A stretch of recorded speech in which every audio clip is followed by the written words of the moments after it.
Hey, how's it going, guys? Hope you're well. Where have I been? I haven't been around for about 10 days, and there's a very good reason for that. I had probably about it. I had the worst nights fishing I've ever had about 10 days ago, and I was that close to giving up fishing. Not being melodramatic, but I really was. I'm still umming and ahhing now. But long story short, I got bitten by a rat. Yes, I got bitten by a rat when I was fishing the other day. It bit my ear during the night, about 3 o'clock in the morning. It wasn't a ferocious, obviously my ear is still in place. It wasn't a ferocious, I'm going to take your head off bite, or even remotely ear off. It was a tentative, I suppose in shark bite terms, exploratory bite. It wasn't a massive bite, but it was bad enough that it put me in a bit of a bad situation, a bad way. For those of you that don't know, I've got a disease that is incurable but manageable, and by managing it, I have to take medication that lowers my immune system. It's the best way of explaining it. And by lowering my immune system, it means I'm really susceptible to illnesses, coughs, colds, nasty moles and pimples on the dicky, as my daddy used to say. But I'm susceptible to problems like that. My kids bring home every single germ known to man from school, and I often get sick because of it. So I've got a really, really low immune system. So you can imagine what was going through my head when I got bitten by a rat. I thought it was curtains. I thought it was all over, I'll be honest with you. It took me to tears. I was sitting in my bivvy at 3 o'clock in the morning thinking, that's it. It's all over. Nothing that can be done. Obviously, I was a little bit melodramatic at the time. Can you shut the door for me, Bobbit? Yes. Daddy's recording a video. Do you want to say hello? There you go. Say hi, guys. Oh, hi, guys. Get. Do you want to go and sit in the living room for me and shut the door? Daddy's just making a quick video. Yes. Thank you, Poppet. Thanks, Peanut. Shut the door. Good boy. That's my son, Tate. So, yeah, being a bit melodramatic at 3 o'clock in the morning, I thought it was curtains all over. And I packed up there and then and went home, obviously, because I needed to get things sorted. So since then, I've had a barrage of injections and medications and things, and touch wood, the onset time for Wells disease is between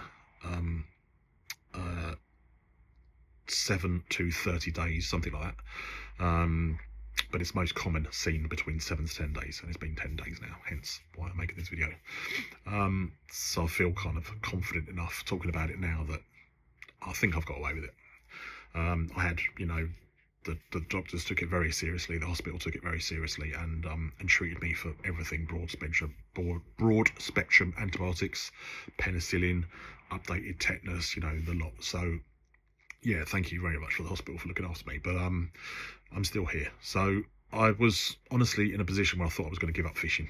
I didn't think I could go back after this, but my mind has kind of chilled out a little bit now. It's 10 days, it's not quite as raw as it was 10 days ago. So I am going to carry on going fishing, because how could I give up this? You guys know how I feel about fishing. So I thought rather than let it beat me, let's just try and take a positive from it, and actually, maybe try and do something about it, and try and make a few videos on keeping rats out of your bivvy, because I'm sure I'm not the only one out there that fishes with a low immune system and that would be quite in a bad situation if they got bitten again. I've been lucky enough to survive a few things like this, and yeah, I'm sure my luck isn't going to carry on forever, so I don't ever want to get bitten by a rat again. So I have bought a few things to try and combat this in the future. There's lots of can't think of the word for it, electric devices that send out really different wave signals and noises and things like that can deter rats from being in the area. Haven't come across any yet that have got a really good reception, really good reviews. Some say they work, some say they don't. It seems to be very hit and miss. The most common way that people seem to deal with it is through natural means, and that seems to produce the best results actually. So that's what I'm going to go forward with. And before I show you what I'm going to show you, let me tell you how it happened actually. So it was about, I arrived the night before, so I'd already been on the lake for about 36 hours, and I noticed the night before that there was a hell of a lot of rat activity. At the end of the lake, there's a massive rubbish pile. Not rubbish in the sense of crisp packets, you know, rubbish in the sense of loads of wood, twigs, and you know, planks and loads of stuff that a farmer has left to pile up over the years. He said for years he's going to clear it, he never has, and it's now a heaven for rats. He burnt it last year, and the sound coming from that was like, it still haunts me. High pitched screaming and everything. It was quite horrible. So yeah, he said he's going to move it. He never has, and it's just become a heaven for rats. And we do suffer from rats on the site itself. The governor doesn't want to put down poison because there's a lot of people that walk their dogs. There's lots of things you can do to combat that, but obviously there's an expense with that, so I understand why he doesn't. And obviously there's traps that you can put down, but he doesn't want to just leave traps there constantly and rely on anglers to put down the traps and take them away and stuff is obviously not ideal. So he has actually, since this happened, bought a load of traps, which I'm going to set personally because obviously I'm motivated to do it now. So I'm going to keep up on that and see if I can get the population down a little bit. But yeah, so where was I? So I arrived the night before. I noticed the rat activity was really quite higher than normal. And I put it down to the coldness. I thought maybe they're, you know, I don't know, do rats hibernate? I nearly said hats hibernate. Do rats hibernate? Not sure. But I just thought maybe it's the cold. They're really searching for food and they've seen someone on the bank and they think they might get a free lunch. So I put it down to that. I always, because of the way the lake is with a high rat population, there's also lots of minks, there's also lots of birds of prey, so it's almost been in balance for previous years, but this year just seems to be a lot, or this winter just seems to be worse than any other winters I've had before on there, and any other months I've had before on there. So yeah, so this day, it was this night I noticed that it had gone up a bit, and then the next night I noticed that it was really quite active. I saw numerous rats going around, and they were a lot more brazen than normal, and they wouldn't scatter as easy. Went to bed about 10 o'clock, quite early for me. Went to bed about 10 o'clock, you know, it's like a winter. So I just wrapped up, put the video on, and just planned to sit there watching the video for a few hours. No, I sat there in the dark, in the silent, listening for fish. That's what I was doing. And I noticed just out the corner of my eye, something moving. So I stuck my head up, and it was a rat, and it was inside the bivvy. And it was searching my, I've got like an astroturf thing in the bivvy that I rub my boots on. It was searching that for food. So I went, slapped hands, you know, scarpered. So I thought, that's a first. Never had that before. But I don't fish with a ground sheet or anything. At least I wasn't at that time. So there was space for the rats get underneath the bivvy. So I thought maybe it was just, you know, really desperate for food, you know, just a rare occurrence. I'm sure it won't come back after it seen me. Come back a few minutes later and proceeded to take a mate with it. 2 rats in the bivvy. Okay, this is serious now. So what I did is they seemed to be attracted to that bit of astroturf, so I left the astroturf out the bivvy. I put my phone on. I set up a YouTube playlist that would play for about 9-10 hours for the next 9 or 10 hours, and I put the volume up a little bit. No one else around me, so I wasn't worried about disturbing anybody. Plugged it into my Bluetooth speaker, so it was nice and loud. So I had like voices going for constantly what I thought was going to be 9 or 10 hours.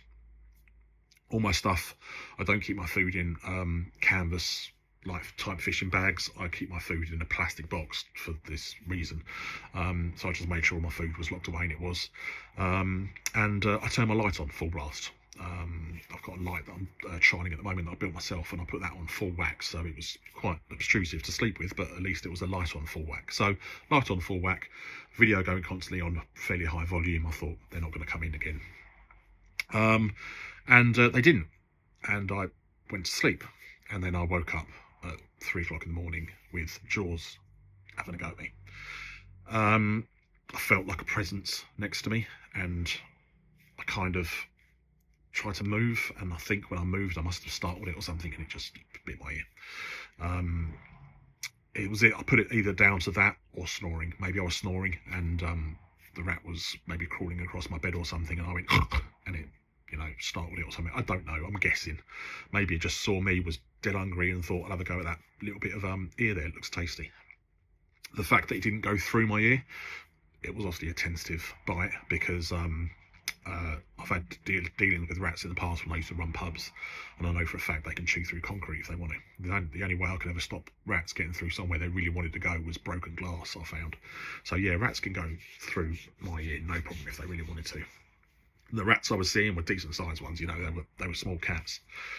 So yeah, so that's what happened anyway. So I obviously bricked it there and then, like went skits because something had bit my ear. I immediately put two and two together and knew what it was, and then I packed up there and then, and well, after breaking down for about 10 minutes and feeling sorry for myself, I then packed down and got home and started to sort things out.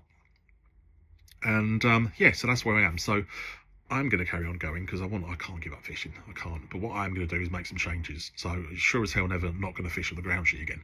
I've got a blockhouse bivvy that you can put a ground sheet in and seal it with Velcro around the out corner, which I think will do me for now. But I am going to be on the lookout for a bivvy that is completely encapsulates me. I know it won't stop rats getting in if they really want to get in, because they can chew through that, no problem. But it would deter them, and ideally that's better than nothing. So I'm on the lookout now for a bivvy that's got a strong inner capsule. So that's one measure, and then the second measure, I'm going to go back to what I said before. Haven't had much luck with electronic deterrents, so I'm going to try some natural things. Now, if you search the internet for deterring rats, there's the same thing comes up all over again. Oil, mint oil, peppermint, and pepper. They don't like either. Pepper seems to aggravate their nostrils, and they don't like this nice smelling, fresh smelling of peppermint. So that's going to be my battle plan going forward. So I'll show you what I've bought. I bought two because I wasn't sure which one to buy. I bought 30 quid's worth of stuff. So one bottle was a tenner and one bottle was 4 quid. Obviously this bottle for a tenner. It's much better value. If you are interested in what I've bought, please feel free to ask, and I'll put a link in the description. So yeah, peppermint essential oils these are, and if you smell them, they are really quite potent. Immediate, like ultra strong, lovely peppermint smell. It smells like the old peppermint fondants that my mum used to make. But yeah, lovely. So the plan is to do two things with this. One is to dilute a spray bottle. I haven't got a spray bottle to show you here, but I'm sure you can work it out.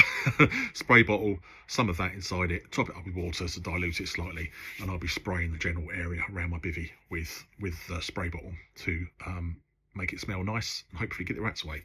Second bit is the internet recommends soaking cotton wool balls in the peppermint oil and then putting cotton wool balls down on the floor in areas where there's likely to be rat activity, and that should keep them away as well. So on top of the spray bottle with the peppermint oil, what I'm going to be doing is soaking these in some peppermint oil. I'm going to get a little jar, make them up, or make them up fresh on the bank or something. I don't know, I've never done them before, so it's going to be a bit of trial and error.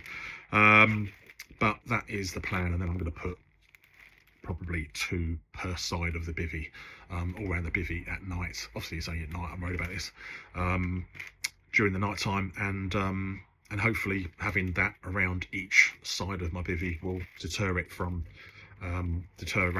trying to get in. Obviously I'm in a block house, so it's very much a block, so it's got 4 sides to it. Bivvy, in case you're wondering. Second plan of action is, or we'll be up to third plan of action, is this stuff. 4 kilo of really hot cayenne pepper, as hot stuff as I could find for a reasonable price. I managed to get, how big is this, a kilo, excuse me, yep, 1 kilo, Just cayenne pepper. Very hot, 100% natural cayenne pepper. Plan of action is to also dilute that in water and have a spray gun of it, because the internet recommends that as well. So I'm going to try the spray gun of water and the spray gun of the essential oil and see which one works better. And along with using the spray gun, I brought myself a kitchen shaker that you'd normally put, I don't know, salt or sugar or yeah, the dusting, what's it called? What's the really fine sugar? You know, sure you can work out. It's got holes in the top. Yeah, I'm going to fill that with pepper and then dust round the bivvy as well. Obviously that won't work on wet nights, and probably in the winter I expect this one to work the least well, but you never know, it might work. So I'm not going to discount anything the internet said it works. So I think I'd rather do it like this, with a bit of a controlled way, than pouring out a line of pepper around my bivvy. I don't want the chance of aggravating other anglers, and you know, I don't want it to be an irritant if other people fishing and swimming, they get up their lobster and stuff. I don't want it to be like that. So I don't plan on doing this directly as in the swim. I plan on doing this in like the bushes and that around the outside, but we'll see. We'll see. I'll be very conscious of what I'm doing, so I don't bother other anglers. So not that anybody else is fishing this time of year anyway. It's only me down there at the moment. So well, most of the time there's a few other people doing a few other sessions, but not many. So that's where I am at the moment. God, that's a much longer video than I planned on. So I'm going to shut this down. So yeah, that's where I am. That's what I'm dealing with. If anybody's got any advice, I would really appreciate your help. I made a video last week about this and I didn't release it because I just I was like a blubbering wreck, to be honest with you. It just looked like I was feeling sorry for myself, so I'd never released the video. A little bit more with it this week, so I've got no problem with releasing this one. But I would say the same thing as I said in the end of that one. If you've got any help, I'd really appreciate it. So obviously you've seen that I've read up on this, so I know the basics. But if there's anybody out there that maybe worked for pest control or anything, Rent a Kill or any of the other well-known pest controls, and have a training on this and can think of a good way that I can that I haven't mentioned, a good thing that I can buy, I've got no problem with buying it. If it costs 100 quid and it works, I've got no problem buying it. So, you know, if there's something out there that's almost guaranteed to keep them away, then let me know and I'll buy it. Appreciate you watching. Hope you're well. Really do hope you're well, and I'll see you soon. Planning on going back to the bank next week, so going to be away for 2 weeks, but hey ho. But yeah, so I'm planning on going out again and giving all this trust stuff a go next week. All right. Oh, and second thing, if you can recommend a good bivvy that has in a capsule setup that's strong, yeah, I'd appreciate that. All right. Take care, guys. I'll see you soon. Hope you're well. Bye.